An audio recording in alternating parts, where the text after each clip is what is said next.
Welcome to Implausible Nature, home to competitive Black Templars gameplay.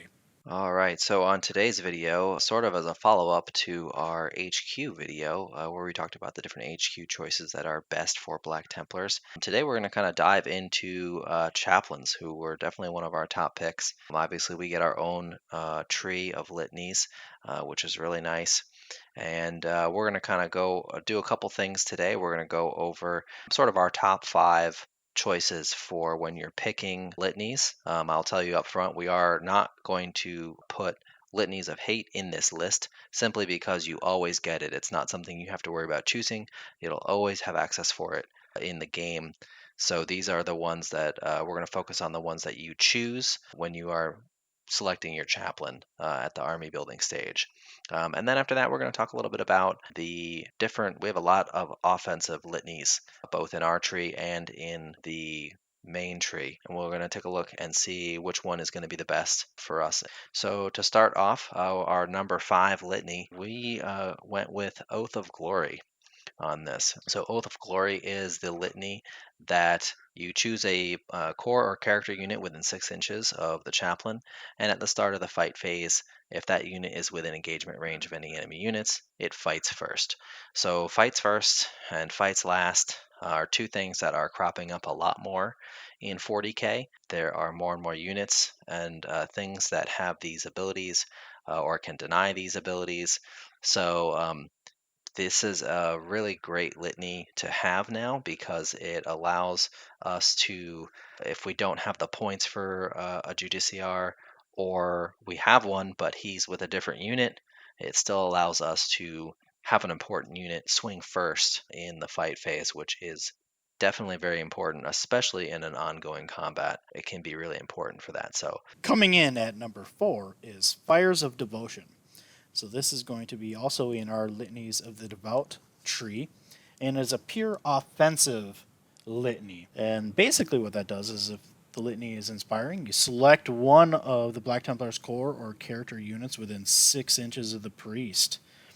If that character makes a charge or heroic intervention, you add 1 to the attack's characteristic of the models in that unit until the end of the turn.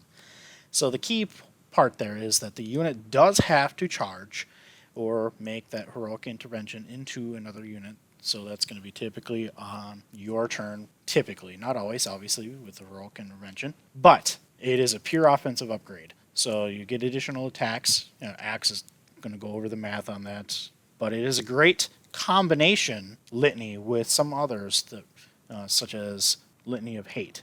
So get a larger unit, much more attacks, and you get some rerolls with that to make it a great powerhouse unit. Obviously, the larger squad that you have, the more benefit that you gain from this. Increased size, 10-man assault intercessor squads, perhaps a larger crusader squad, or maybe even a terminator squad. Something to that effect will gain some usage out of this. yeah, absolutely. And one thing to note too, if you're choosing this litany and on what unit's going to go with it, like Bob said, obviously the larger the unit, the more you get from it.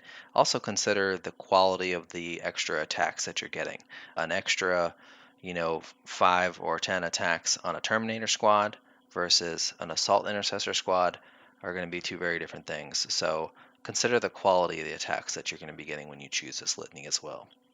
So that brings us to number 3, which is going to be our Exhortation of Rage. Now, this is from the Litanies of Battle, and it received a change. We talked about this a while back when the Codex was first previewed.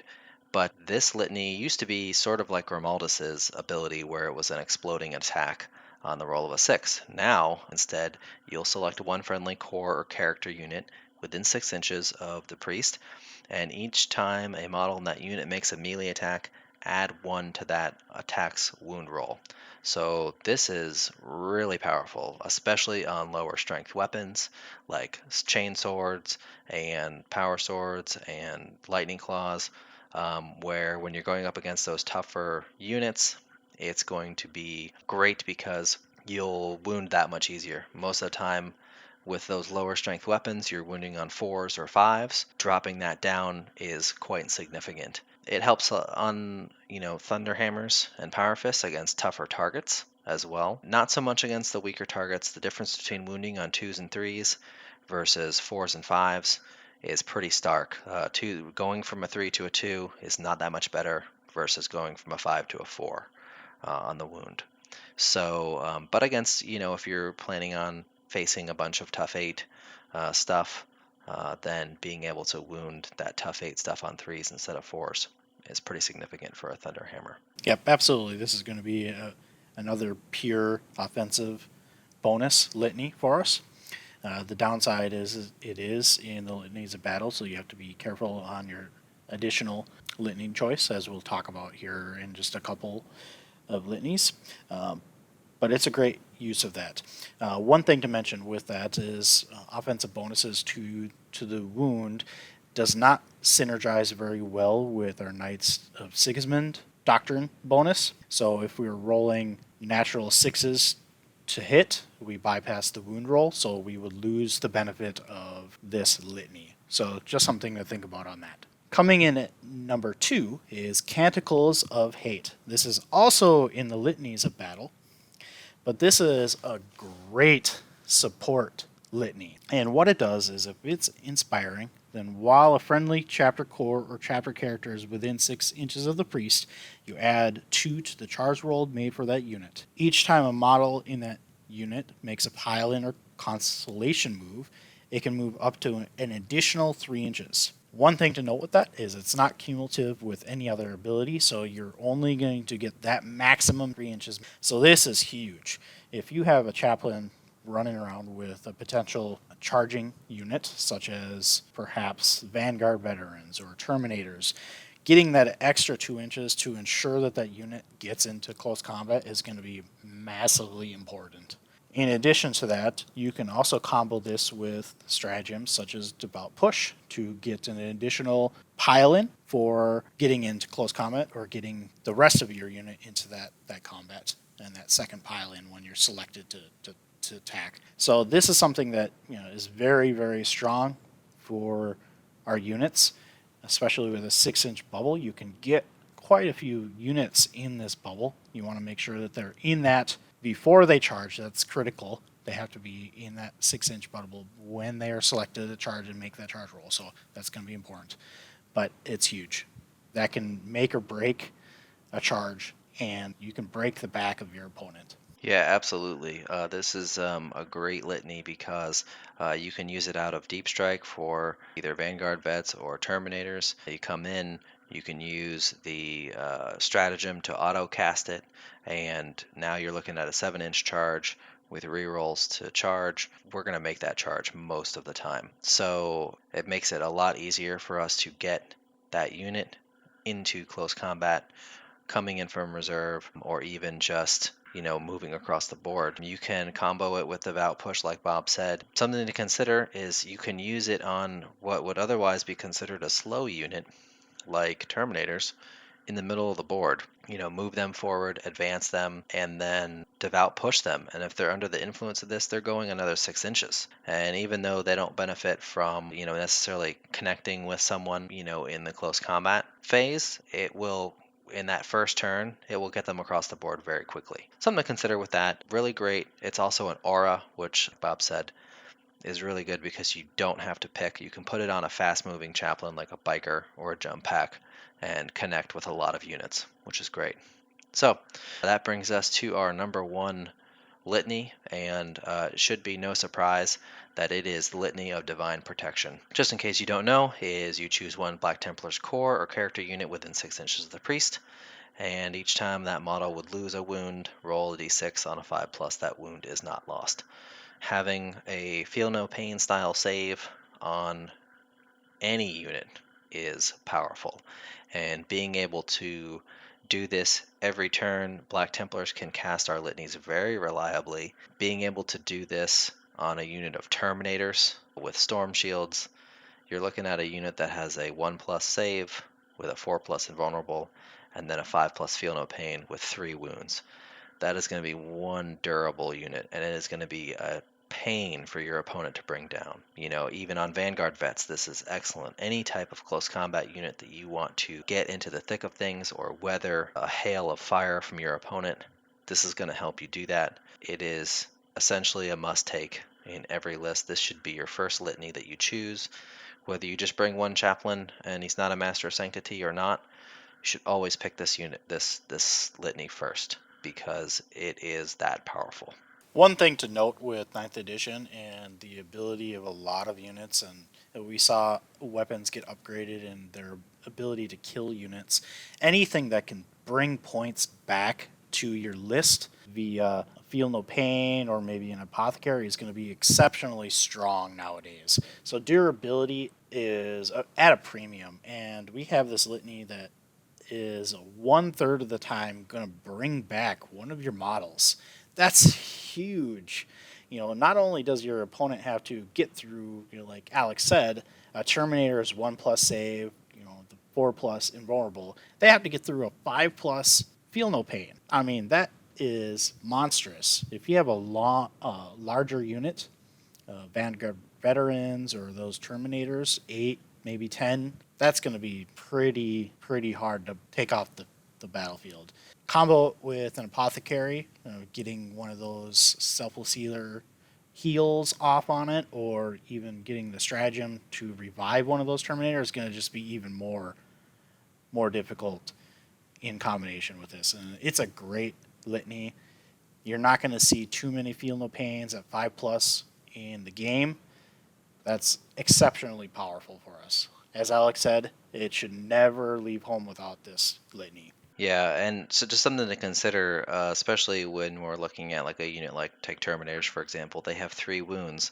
If they're getting hit with something that does 3 damage and they fail their invulnerable save, you're going to make 3 saves. On average, you will make 1, which means now your opponent is wasting another 3 damage hit just to take off that one last wound. So it makes your opponent's big damage dealing weapons that much more inefficient. Now, moving from our number 1 litany, which is a defensive litany, into more of our offensive litanies. So we were talking about this, and we kind of noticed that we have, for melee specifically, we have 4 different choices to choose from when we are going to attack something in close combat. As far as our litanies, we've got, of course, the Litany of Hate, which is always available. We have the Exhortation of Rage from the Litanies of Battle. We have the Remorseless Persecution from the Litanies of the Devout, and then Fires of Devotion from Litanies of the Devout. So I did the math. I picked 4 different weapons here. I went with chainswords, power swords, thunderhammers, and lightning claws. And I chose those because those are pretty much the most popular meta weapons right now that you're going to see a lot of, and you're going to want to take a lot of. Power fists are basically the same as thunderhammers. They're going to have just slightly less, slightly different damage output because they have that 1 extra AP versus that 1 less damage. But as far as like how many unsaved wounds you're going to get against most things, the thunderhammers and the Power Fist are going to have very similar, so I just did the thunderhammers for now. Taking a look at it, as you can see here on our chart, Litanies of Hate is exceptional. It is very good across the board, and I would rate it at the number 1 overall increase in damage output. So if you can only want to cast one offensive litany, Litany of Hate is going to be your choice. There are a couple times when Exhortation of Rage does come out on top, but Litany of Hate also matches it in a lot of categories, and sometimes it's just outright better. So Exhortation of Rage is going to be our second best choice here. It is as good as Litany of Hate in circumstances for things like chainswords and lightning claws, and in a few situations with power swords. The Remorseless Persecution, which is the one that is similar to the Lieutenant, pretty much loses out to everything else here, and I would not recommend taking that litany, especially since you can get that aura from a Dreadnought or a Lieutenant anyway, if you want rerolls to wound of 1. And then Fires of Devotion actually did, if you look at the math here, it kept up pretty well with Exhortation of Rage. So again, that's sort of why we placed it just 1 below Exhortation of Rage on our countdown list there. Some places it was very negligible, the difference. So it depends on, sort of what style of list you're going for, your unit size. So consider that when you're picking one of these litanies. Something else to consider here too is comboing two of these together. And comboing Litany of Hate with Exhortation of Rage is going to be an awesome combination for you, or Fires of Devotion. Either one of those, really great combination together to maximize your damage output if you feel like you don't need the extra protection from like Litany of Divine Protection or something like that for that turn. Yeah, the only thing to mention with making sure that if you're to note is you obviously will have to have a second chaplain to combo the Exhortation of Rage, but that's one of the reasons why Fires of Devotion would be comboed with Divine Protection on your Litanies of the Devout on an MOS chaplain, so that you can get that combination if you feel that you don't need that protection in a close combat. But yeah, it's pretty clear that the re-rolls fail to hit is going to be the biggest one all around with many different of the weapons. Exhortation of Rage is a good alternative if you're running a secondary Litany of Battle Chaplain, comboed up with a support litany like Canticles of Hate.